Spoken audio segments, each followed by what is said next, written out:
ना उनके परिवारों को कुछ दिया जाता है। मजदूर का जो मौत होता है वो सड़क पर हो जाता है।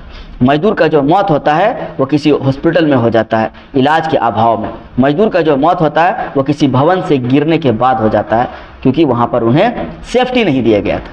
उनकी देहांत हो जाएगी और फिर वो रोड जाम करेंगे, तब जाकर के उसे कुछ पैसा मिलेगा, कुछ मुआवजा मिलेगा, और मुआवजा में भी एक हिस्सा कमीशन के रूप में ऑफिसर खा जाएंगे या दलाल खा जाएंगे। ये सच्चाई है, आप इसको इग्नोर नहीं कर सकते। भले मैं एक कॉमन आदमी हूँ, मेरी बातों को आप नहीं ध्यान दे रहे होंगे, but this is the practical reality and this is the ground reality. You can not ignore this is the fact. ये जो मैं कह रहा हूँ वो फैक्ट है। अब देखो कैसे दुनिया को और दुनिया के मजदूरों को बेवकूफ़ बनाया जाता है। जब कभी भी रिजल्ट आता है, एकेडमिक रिजल्ट आया, मैट्रिक का, इंटर का, या फिर क्लैट का रिजल्ट आया, जेई का रिजल्ट आया, ये वो दिस दैट, किसी का भी रिजल्ट आया, तो वहाँ पर किसी एक बच्चे का जो मजदूर घराने से बिलोंग करता, वहाँ पर पूरी दुनिया में बड़े बड़े फ्रंट पेज में छाप दिया जाता है कि देखिए मजदूर का बच्चा ये बना, मजदूर का बच्चा वो बना। लेकिन कितनी संख्या में बनते हैं? एक दो ठो रहते हैं, उनकी संख्या एक और दो रहती है। और ये एक और दो जो संख्या है ना, वो सिर्फ मजदूर वर्ग को बेवकूफ़ बनाने के लिए होता है, ताकि मजदूर वर्ग सब्र कर ले, मजदूर वर्ग को कॉन्फिडेंस मिले, हौसला मिले कि हमारे बच्चे और टॉपर बन रहे हैं। बट उनकी संख्या कितनी है, इस पर कभी ध्यान नहीं दिया जाता। ये बेवकूफ़ बनाने के लिए एक षड्यंत्र रचा जाता है, ताकि एक बहुत बड़े वर्ग को खुश रखा जा सके।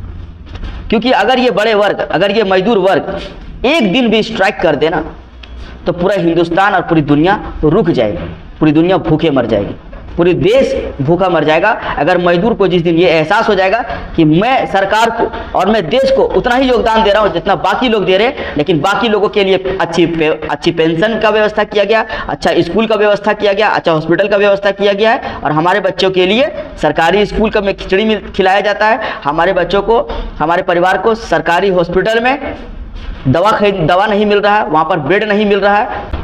लेकिन लीडरशिप की कमी है, मजदूरों में भी लीडरशिप की कमी है।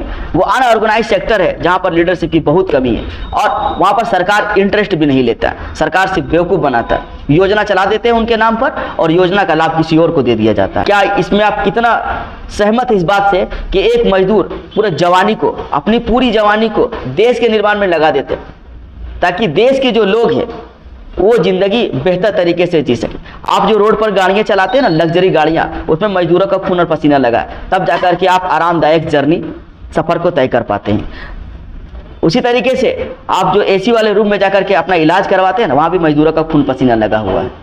आप जिस तरीके से अपने बच्चों को कॉन्वेंट स्कूलों में, बड़े बड़े प्राइवेट स्कूलों में, बड़े बड़े बिल्डिंगों में जाकर के भेजते हैं, जहाँ पर बच्चे आपके आराम से पढ़ते हैं ना, वहाँ भी खून पसीना लगा हुआ मजदूरों का। लेकिन वहाँ पर आपके बच्चों को दाखिला नहीं मिल रहा है, वहाँ आपके बच्चों को एडमिशन नहीं मिल रहा है।